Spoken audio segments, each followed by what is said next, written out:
ಅನಂತಕುಮಾರ್ ಹೆಗಡೆ ಒಬ್ಬ ಹುಚ್ಚ ಮೆಂಟಲ್ ಗಿರಾಕಿ. ಸಿದ್ದರಾಮಯ್ಯ ಬಗ್ಗೆ ಮಾತನಾಡಿದ್ರೆ ಜನ ಹಿಡ್ಕೊಂಡು ಹೊಡಿತಾರೆ. ಸಂಸದ ಅನಂತಕುಮಾರ್ ಹೆಗಡೆ ವಿರುದ್ಧವಾಗಿ ಶಾಸಕ ಪಿ ರವಿಕುಮಾರ್ ಕಿಡಿಕಾರಿದ್ದಾರೆ. ಒಂದು ಕಡೆ 4.5 ವರ್ಷ ಮತದಾರರನ್ನ ಮರೆತು ಕೋಮಾದಲ್ಲಿ ಮಲಗಿಬಿಟ್ಟಿದ್ರು ಇವರು. ಈಗ ಎಲೆಕ್ಷನ್ ಬಂದುಬಿಟ್ಟಿದೆ, ಟಿಕೆಟ್ಗಾಗಿ ಹುಚ್ಚಿನ ತರಹ ಮಾತನಾಡ್ತಾ ಇದ್ದಾರೆ. ಸಿದ್ದರಾಮಯ್ಯ ಬಗ್ಗೆ ಏನಾದರೂ ಮಾತಾಡಿದ್ರೆ ಜನ ಹಿಡ್ಕೊಂಡು ಹೊಡಿತಾರೆ ಅಂತ ಶಾಸಕ ಪಿ ರವಿಕುಮಾರ್ ಕಿಡಿಕಾರ್ತಾ ಇರೋದಿಲ್ಲಿ. ನಾಲಿಗೆ ಇದೆ ಅಂತ ಏನೇನೋ ಮಾತನಾಡಿದ್ರೆ ಜನ ಸಹಿಸ್ತಾರಾ?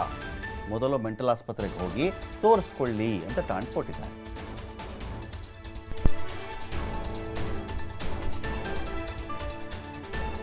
ಹೆಗಡೆ ಒಬ್ಬ ಹುಚ್ಚ.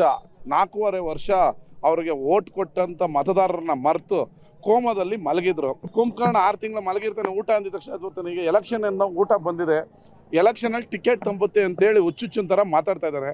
ಜನ ಅವ್ನಿಗೆ ಹಿಡ್ಕೊಂಡು ಹೊಡಿತಾರೆ. ಸಿದ್ದರಾಮಯ್ಯನಂತ ಜನಾನುರಾಗಿ ಜನ ಮೆಚ್ಚಿದ ಮುಖ್ಯಮಂತ್ರಿಗಳ ಬಗ್ಗೆ ಮಾತನಾಡೋದಕ್ಕೆ ಯೋಗ್ಯತೆಯೂ ಇಲ್ಲ.